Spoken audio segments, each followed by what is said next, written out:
Jungle DJ Friend 69. Assalamualaikum korang. Welcome back to my channel. Hari ni dekat channel aku kan, baru repair jalan, sangkut pula terbenam. Okay, nasib baik abang JCB ada di sini. Macam biasalah musim hujan kan, macam ni lah jadi dia.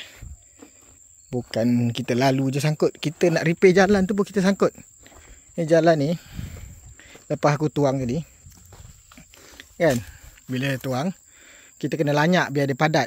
Tapi terlalu tinggi ni, dia punya trailer aku ni sangkut. Nampak?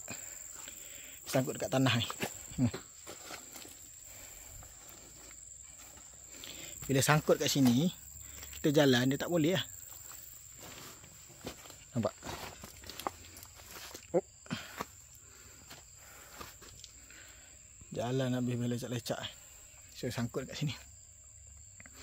Siapa yang bawa trektor dah faham lah. Kalau sini dah terjejak tanah, yang ni tengah trailer, memang pakai double pun tak boleh lah. Solusinya kena pakai JCB lah. JCB pula ada problem tu, dia nak repair dulu kejap. Jadi kita tolak, dia tarik. Saya tolak sikit dah lepas ni, insyaAllah. Kalau tolak kita tak boleh tolak bahagian bahagian ni. Bahagian ni dia tu rapuh. Bahagian ni rapuh. Kena bahagian bawah ni lah yang keras sikit. InsyaAllah boleh tolak. Nanti kita tengok macam mana. Terus ke depan. Tu depan tu. Tak tambak yang kat depan tu. Jalan Belangkok. Ni dah panas 2-3 hari, boleh lah tambak.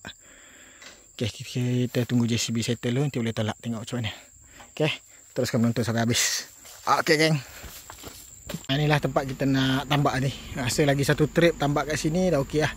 JCB pun dah okey dah tu. Kita tunggu tolak lah. Kita tunggu tolak. Sekejap lagi dah tolak macam mana. Sekejap mana tempat dia. Itu dia. Cun-cun sikit. Sekejap lagi lepas ni. Sekejap lagi lepas. Okay.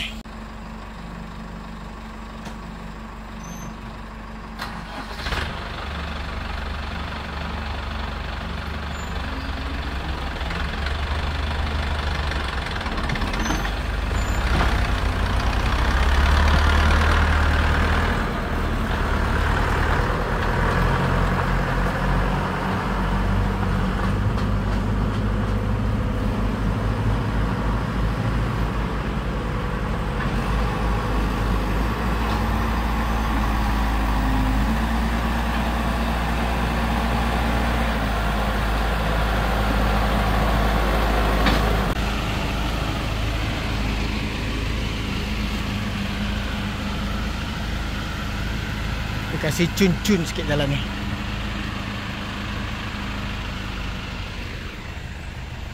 Sekejap lagi kita jack satu lagi ni, settle lah jalan ni, insyaAllah. Nanti esok petang ada free lagi, kita akan buat jalan yang lain pula. Sekarang dah musim panas, insyaAllah boleh dah repair jalan dah.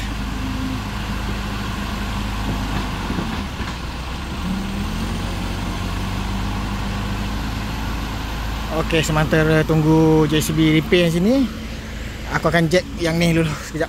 Okay.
kita pakai bakit depan ni, pakai bakit belakang. Bakit belakang ni maksudnya mana ada batu besar-besar tu, dia akan macam tukul lah, dia akan press kat dalam.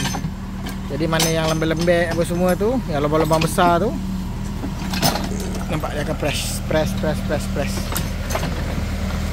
So bila beban berat, lori berat, bila dia press, nampak macam ada batu-batu pembahasan lah. Tu batu-batu besar. Batu-batu besar tu dia akan press lah. Okay, ni dah siap press, dia akan ratakan balik lah. Ratakan balik biar cun-cun jalan dia. Okey korang, jalan kita orang pun dah nak siap. Jalan ni pun dah nak siap dah.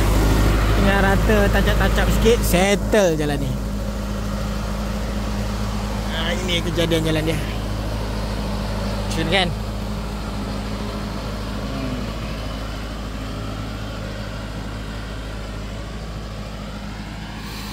Macam ni lah, jalan ni tadi penuh dengan lopak-lopak. Sekarang berlubang-lubang. Bukan setakat lori, kereta nak jalan pun susah. JCB, motor, basikal pun susah nak jalan sebab jalan dia teruk. Sekarang dah cun dah jalan dia. Okay korang, terima kasih kerana menonton. Jangan lupa like, komen, share banyak-banyak. Okay korang, terima kasih kerana menonton. Siapa yang baru menonton, terima kasih. Siapa yang dah lama menonton, terima kasih banyak-banyak. Okay korang, sampai jumpa lagi. Last kata, Assalamualaikum. Salam tanda Maduri, salam tandan jalan berlubang dah settle. Okay, Assalamualaikum.